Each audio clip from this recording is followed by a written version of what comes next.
Olá, estudante, seja bem-vindo à nossa aula de História do 9º ano do projeto TV Escola Jaboatão. Eu me chamo Rafael, sou professor de História da rede de Jaboatão e hoje nós iremos conversar sobre as consequências dos projetos de urbanização no início da República. Mas antes da gente entrar no nosso assunto de hoje, vamos relembrar o desafio proposto na aula passada. Tudo bem? Bom, na aula anterior eu propus o seguinte, eu gostaria que vocês assinalassem a resposta incorreta desse desafio que eu propus. Então vamos lá. Letra A. O Rio de Janeiro era uma cidade com péssimas condições sanitárias e os surtos de doenças infecciosas eram comuns. Letra B. O prefeito Pereira Passos comandou o projeto de urbanização do Rio de Janeiro. Letra C. As demolições provocaram muitos despejos. Letra D. O Pereira Passos ficou conhecido como prefeito Bota Abaixo. E por fim, a letra E. Os despejos não afetaram a vida da população mais vulnerável. E aí, qual dessas alternativas é a incorreta? Vamos descobrir agora. A letra E. Os despejos não afetaram a vida da população mais vulnerável. Tudo bem? Então, vamos prosseguir com a nossa aula de hoje. Mas antes, vamos fazer aquele breve contexto histórico que funciona mais como um lembrete, tá? Então, olha, naquela época, ali na primeira metade do século XX até 1930, os centros urbanos estavam cheios de gente vivendo em péssimas condições sanitárias. A economia era impulsionada pelo café e é ela quem vai motivar essas mudanças de urbanização no Rio de Janeiro. Os projetos de urbanização vão provocar uma série de despejos. E os desabrigados, desses despejos, vão acabar se mudando para a periferia e morar em péssimas condições.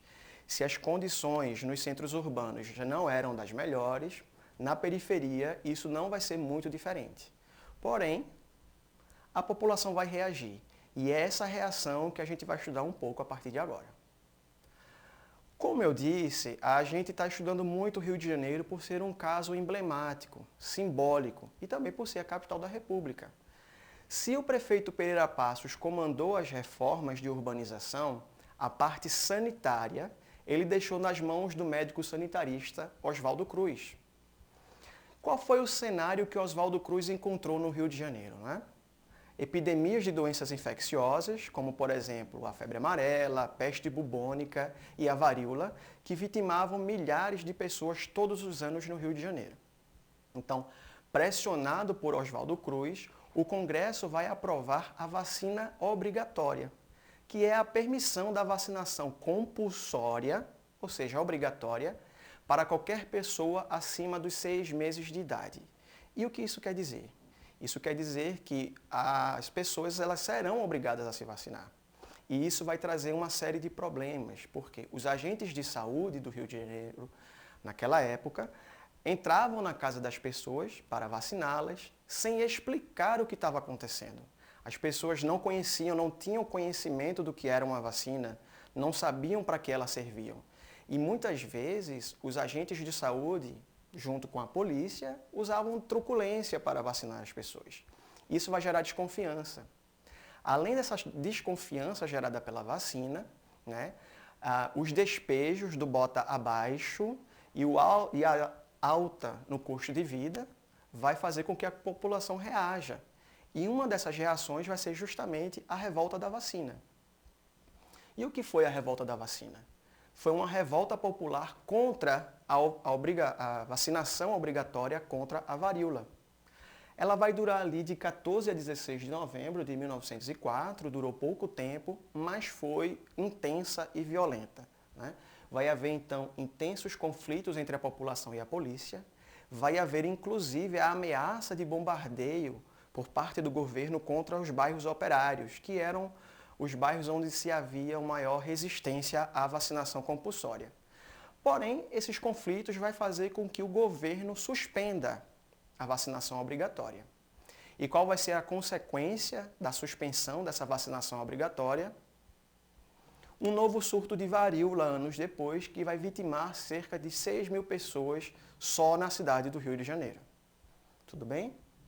E aí, ó, eu gostaria de fazer um breve lembrete para vocês. As pessoas naquela época não tinham informações sobre como as vacinas funcionavam, nem como as doenças eram transmitidas. Então, essa falta de informação gerou desconfiança por parte da população. Tudo bem? Bom, uma outra manifestação popular naquela época foi a Revolta da Chibata. E a Revolta da Chibata ela foi uma rebelião militar ocorrida na Marinha do Rio de Janeiro em 1910. E ela foi motivada por, entre outras coisas, péssimas condições de trabalho e inúmeros castigos físicos. O gatilho dessa revolta foi a punição contra um marinheiro acusado de insubordinação, e essa condenação levaria ele a tomar 250 chibatadas. E aí os seus colegas marinheiros vão se revoltar e vão tomar o encouraçado Minas Gerais. Encouraçado é um navio, tá? Entre as exigências, a gente pode apontar o fim dos castigos físicos e a luta por melhores condições de trabalho. O líder da revolta da Chibata, minha gente, foi o João Cândido, que é esse senhor aqui da foto. Tudo bem? Bom, vamos exercitar agora. Então, eu quero que vocês prestem atenção nessa charge, que foi publicada em 1904, e vamos analisar essa imagem comigo. De um lado, nós temos Oswaldo Cruz, tá? E atrás dele nós vamos ter os seus agentes de saúde, e segurando um estandarte, vacina obrigatória.